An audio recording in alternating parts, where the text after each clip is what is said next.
Today I want to go through my Cheyenne Privet. It has been 4 years since I've had this big giant in the ground. Stay tuned, we'll go through that right now. So giving this perspective, this has been at the end of year 4. I'll come through the same 2 arborvitaes and into the privet line. So you can see just how tall they are. They're 9 feet tall again. There is the arborvitae in the background for an example. And if I come around here just so you can see what it looks like. Yeah, the arborvitaes, so this is 9 feet tall. The arborvitaes are probably 12 feet. So I planted this when they were in 2-gallon pots, and I'd like to go through the growth rate over the last 4 years. It is 9 feet tall. The emerald green arborvitaes in the background are at their full mature height as well. They are 12 feet tall about. So they're very, very much at their peak. My goal with the Cheyenne Privet was to create a proper English hedge. I still have work to do for pruning it and shearing it to make it do that, but I wanted to get it up to height. So this particular one is 9 feet tall, which is absolutely crazy. And one of the branches that I have here measured over 5 feet. I mean, it's just 1 year's growth because we've had excessive rain, which is just really kind of cool. So addressing the fact that what I'm disappointed about this is the fact I should have planted them 3 feet apart. But I was trying to save money, so I did 5 feet on center. But I am taking cuttings and I can stick some other ones in the ground in between to really make them fill out all the way. But they're very beautiful. You can see down in here where I took a cut last year. And this is 5 feet of growth in 1 year. Again, I'm at the end of September. I probably could have pruned the hedge in early August. Goal is really to make that privet hedge at the height of, I want the privet hedge to match the top of the grapevine fence. So that is a 7-foot pole. And I want to come across and make sure that it gets all filled in and tight. Right now it's loose because number one, I didn't plant enough of them in between and I didn't shear it, as tightly as I should have. Let's do a deeper dive into the pruning and how that helps to make it thicker. So you can see that this particular plant is pretty full, and that's because it's right next to the pavilion, so it gets extra water off the roof. So that is a hint to get large trees. It needs a lot of water. And we got more than our share this year. So we had 2 years of excellent water. I didn't have to water this at all, excessive rainfall, and it really helped the trees fill out. You can see here under these look pretty good, like they're touching. So I'm hopeful that the other hedge, as we go around and look at it, that gap will tighten up over time, hopefully.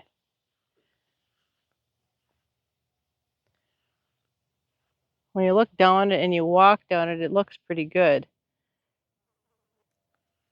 But here on the corner, when I get back to the 5 feet apart, you could see that it's kind of reaching, right, to get closed.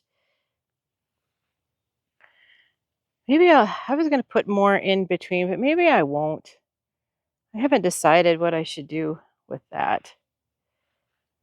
It'd be easy to snake extra ones in there, but then that just means I have to do more watering. So I'm also trying to get the weeds out in between,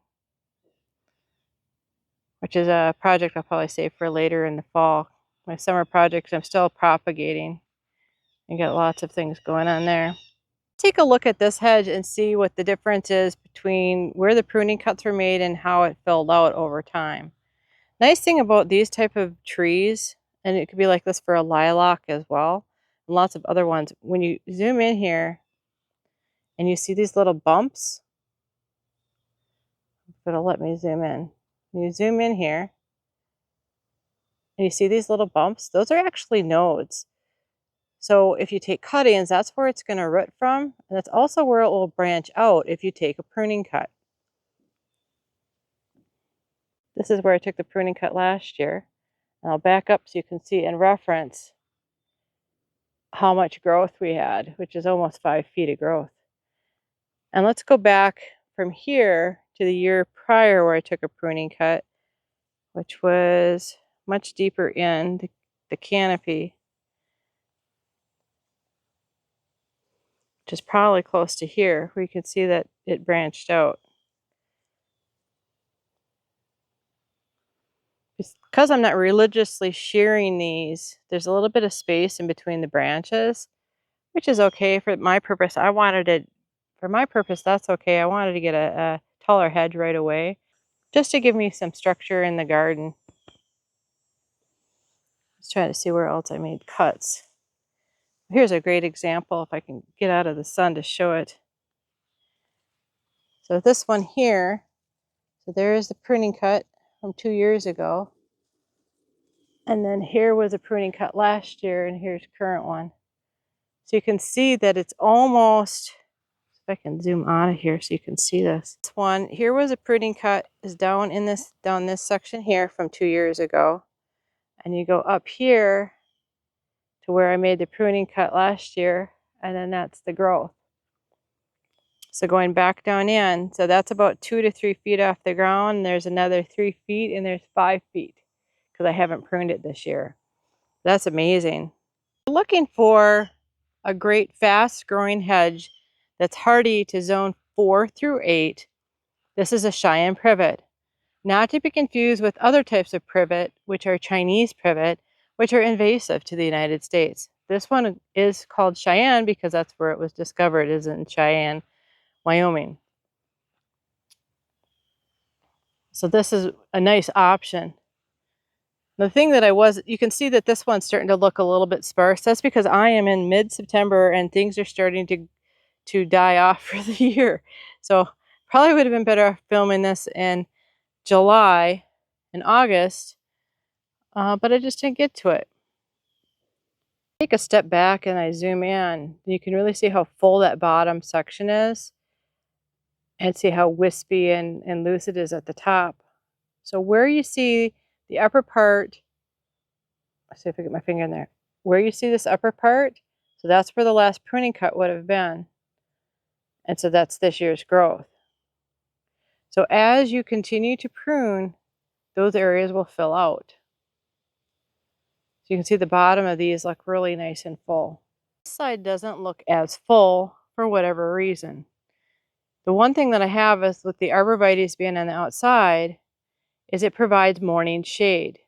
Whereas I'll call this the south, the north side, I'll call this the north hedge line, gets morning shade. The arborvitaes provide shade on the trees or on the shrubs. And you can see they're not quite as nicely filled in as the other side. Let's walk through the growth rate over the last 4 years. So here is year 1. You can see how skinny the shrubs are.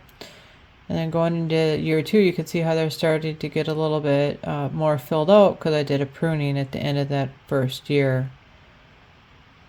The tops have taken off after the prune. And then year 3, here we've got, they're even more filled out where you can't really see through them like you could in the other 2 years.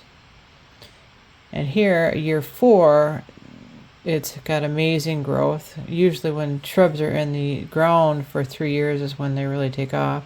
Another view, here again is year 1, year 2, year 3, you can see it's starting to fill in nice now.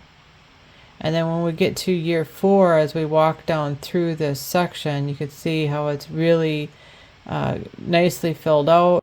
Let's take a little walk. I've got a hedge line that I started a couple of years ago from cuttings, and that's in full shade. So let's go see how that compares to the hedge we just looked at. So here is my hedge line that I put in 2 or 3 years ago. I'll have to look back and see.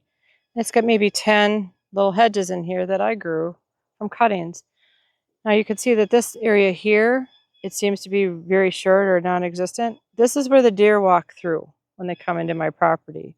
So I haven't done anything to keep the deer out of it. For the most part, I don't have problems with deer. in the privets, like on the other garden. But this side here, they like to nibble on it when they come through. So the tallest privet hedge I have in this area is only 2 to 3 feet tall. And even though these other ones at this end probably didn't get munched on by the deers, they're pretty short. They're maybe 2 feet tall. And maybe I took a prune on this last year and I just don't remember. But you can see the other one where it's growing in clay soil, how much bigger they are, where we got 5 feet of growth. And these only got about 1 to 2 feet of growth because this soil is probably the most horrible soil that I have on my property. It's almost gravel.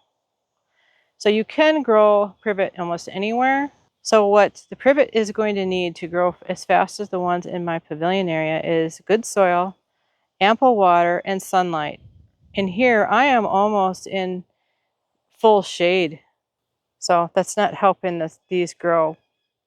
And I did not fertilize any of them. If I come through and fertilize next year, maybe they will take off, because I would like this whole area to be filled in. These are 3 feet on center, I believe. Maybe 2. So leave me a comment below. What type of privacy hedging do you have at your house? And what zone are you growing in? If this video is helpful, give us a thumbs up so YouTube knows to share this content with others. Also consider subscribing so you don't miss any of our other great videos. If you like how-to videos, check this playlist next. Thanks for stopping by. Have a great day.